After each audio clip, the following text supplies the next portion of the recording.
Hello, good morning, good afternoon, good evening. This is Nkechi Ogunjiofo, and I'm happy to have us all today for another episode on the Wellness Wave. Yes, the Wellness Wave is an ongoing episode of different series of health events and talks, all dedicated to making us be in the best of health frame and to champion the cause of preventive health care, especially with a passion for mental health. My name is Pharmacist Nkechi Ogunjefo, and I'm happy to have us all for this event today. So the topic for our event today is work from home burnout, boundaries, breaks, and end of day rituals. And for this event, I have in mind especially remote workers. Yes, remote working is common now, it's popular all over the world. And of course, with the social media shrinking the whole world into a global village, people can actually work from anywhere, anytime. But then, are there some mental health issues to be wary about? Burnout results a lot from work from home today, and that is what we are going to address. We need to understand the causes, how we can step in, some traditional strategies that we need to implement to make sure we don't get burned out working from home. So, welcome to this episode. I'm happy to have you once again. We dive in.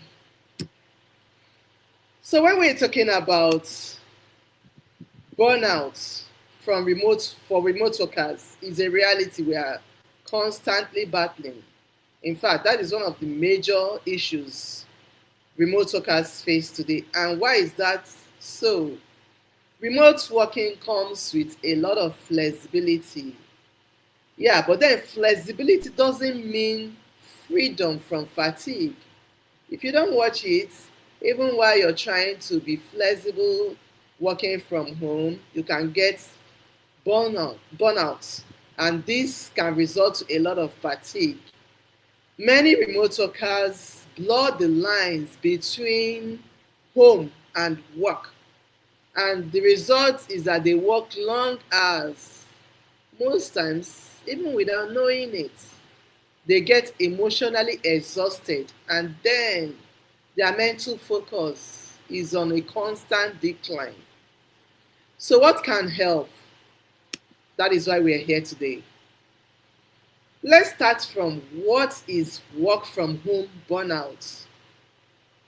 This is a state of physical and emotional exhaustion caused by prolonged stress and lack of separation between personal and work life.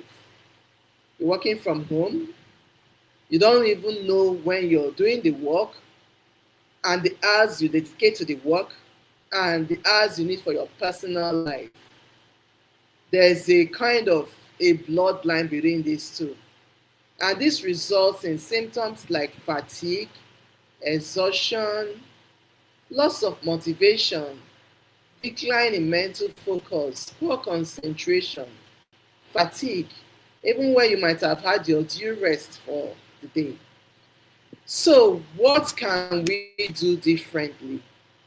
Why does this happen? Why does burnout happen when we are working remotely? One of the major causes is that we don't even have a clear boundary. You are always available to do the work. In fact, at any point in time, you grab your laptop, log in, and work starts. Then this also happens and causes people to skip meals and they don't know that they no longer apply the breaks that they experience when they are working in the office. Some offices are well structured. You have your lunch breaks and indeed some other short breaks here and there. But when we are working at home, because there is no structure, we fail to observe these breaks. And at times, We skip our meals. Then also, burnout can result from a lot of distractions at home. For instance, the might decide to just buzz in your doorbell because he knows somebody is at home, and you jump up from your desk and you're there attending to him instead of him to just drop the mail at the mailbox when nobody is at home. What about family? Yeah, family distractions. All this encroaches on our work hours when we are working remotely. And this creates a kind of constant pressure because there are deadlines to meet. Then also, there is this lack of social connection and lack of routine when we are working remotely. For some of us, our social connections are people in our workspace at the office. Between the office hours, we connect and, interchange, ask after each other, find out what is going on in our lives. But when we are working remotely, this gets lost. It gets lost, and this can result to burnout. So, when this happens, we need to bear in mind that we have to do something to curb it. And that is why the topic today is talking about boundaries that we can set. So, boundaries are actually set when we are working remotely to protect you. The boundaries is to protect you. That is why you should take it seriously. So, one main thing you need to do is to create a dedicated workspace. It might be a little corner with your desk somewhere in the sitting room or maybe dining room, dedicated for working when you're doing remote work. Yes. I see some people at times, they're on their bed, they'll bring their laptop table and open up and they start working from their bedroom. This should be discouraged for remote workers. Create a small workspace somewhere in the house dedicated for working. Whenever it's time to resume work, maybe 8 a.m., 9 a.m., whatever the case may be, you go there, sit down, then you know that you're here for work. Another thing that can help in setting a boundary is to set your start time and end time and stick to them. The office is well structured. You resume work 8 a.m., have your lunch break by 1 p.m., and close work 4 p.m., as the case may be. Put the same time frame, set up the same time frame when you're working remotely. This will help you not to overwork or work unnecessarily long hours, even without your knowing it. So, another point here is that we have to communicate on our availability to our team. At times when we are working remotely, we can work as a team. So we should know when we are available to do the work. Then for some of us that have lines of reports, people that report to us at work, those ones should be communicated clearly on our work hours when we are available for them to come into our space, have whatever discussion, whatever guidance, whatever direction they need from us, so that we will know that we are going to work so and so hours without their encroaching on our personal spaces or our personal time because they have an issue they want to clear or they have some demands they want to make. Lastly, on boundaries, we should also turn off notifications, all notifications after work. Yes, this will help us to create our own personal time, a time where we can be encouraged on with work issues, either from our report lines or from our bosses, whatever. So these are some things we can do to have clear boundaries to make us work within the work hours and not work unnecessarily prolonged hours and undefined times or hours. Then apart from setting the boundaries, there are breaks that we should observe. And I call these power breaks because they help us to reset. For instance, short breaks can help you to recharge and refocus. It also helps our creativity. And what do I mean by short breaks? For people who work for long hours, 8 hours, 6 hours a day, it might be detrimental to the health to sit for all those hours doing the work because we are capable, because we are enjoying the work. What can help is to have some breaks. For instance, try this: work for some 15 minutes, then take 10 minutes break time. And what you can do in that 10 minutes of short breaks or power breaks, you can get up, step away from your workstation, get up from the desk, stay away from the screen, stretch, breathe, walk around within the home, outside the compound, get some fresh air. Then you plug in for another 15 minutes of work again and have another 10 minutes break till you eventually get to your lunch break, which might be 30 minutes or 1 hour 45 minutes, whichever applies to your work. So these power breaks are very effective. They help us to reset, they help us to recharge.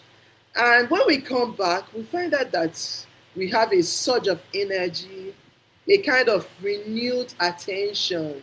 We're able to do the work, and at the end of the day, our productivity is better. Yes, breaks are very, very good. We can observe this as a way of preventing burnout when we are working from home. Another point we need to look at is that some of these practices, we encourage them. They might be small practices, but then the changes they bring might be big. For instance, we should find a way to signal to your brain. You should find a way to signal to your brain when work is done. Let me take, for example, at the close of work, why not close your laptop, tidy your workspace, remove everything you use to work, clear your desk, so to say, pack up your laptop. This will help you to come into the frame of mind that you're done for the day. Yes. Also, you can take a walk. You can journal. You can journal, write down the activities you've completed for the day. You can meditate, to clear your space, to help your brain to adjust to the point that work is done for the day. And another thing you can do as a way to help you to reset and bring an end to your day's work is to change your work clothes. Yes, change your work clothes, wear casual wears, home wears, lounge clothes. This will help you to really come to the mood of your off work now. This is now your personal time for personal matters, you know. And it's really a bad habit when we're working from home. We plunge into the work wearing our lounge clothes. No, when it's time to start work, we should be dressed for work. Then at the end of work, for our brain to signal that the day is done work-wise, we need to change our clothes. Then we should reflect on the wins we've had for the day. There might be small wins, responding to all the emails promptly, finishing that assignment, getting all the feedback we need from the field, whatever. We should reflect on it. Then plan for tomorrow. Put an end for the day, for the work. It helps our brain to calm. It allows calm to set in our whole being and help us to focus down on our personal time, our personal life, maybe family time, as the case may be. Now, at this point, if you're on this program and you're a remote worker, I need you to really reflect what you've been doing, what you've done for the week so far. Ask yourself, how am I really feeling today? Yes, Ask yourself, how am I feeling today? What is draining me? What is helping me? The reason for asking these questions is to really be mindful of how you're going on working remotely.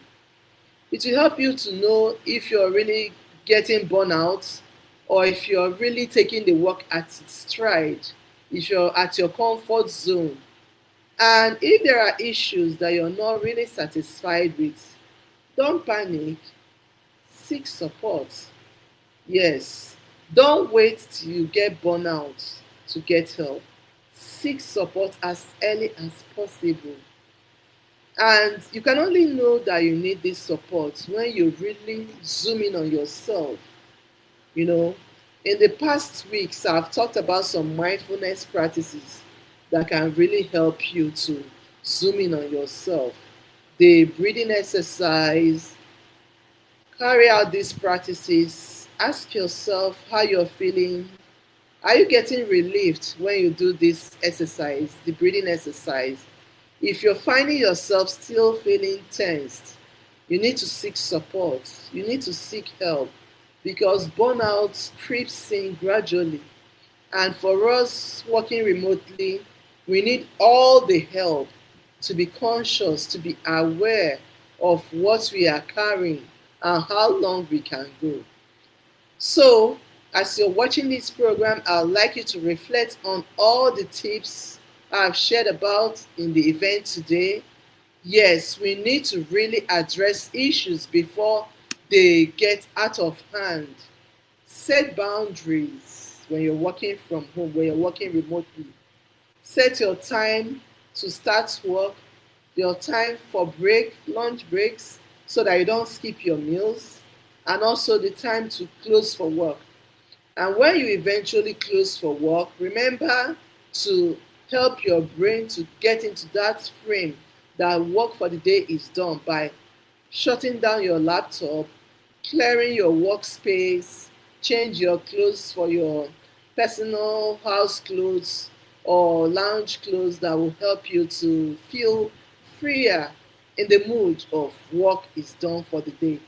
And also remember to implement the breaks. Yes, those my power breaks. They are really powerful because they help your mind to refocus. They like help you to reset, help you to feel some surge of energy. They renew your vitality to carry on for the rest of the day. And while I'm coming to the conclusion of this event, I want to leave you with a takeaway. Working from home should serve your life. It shouldn't consume your life. For you to make sure you achieve this, try to implement the strategies I shared in this event.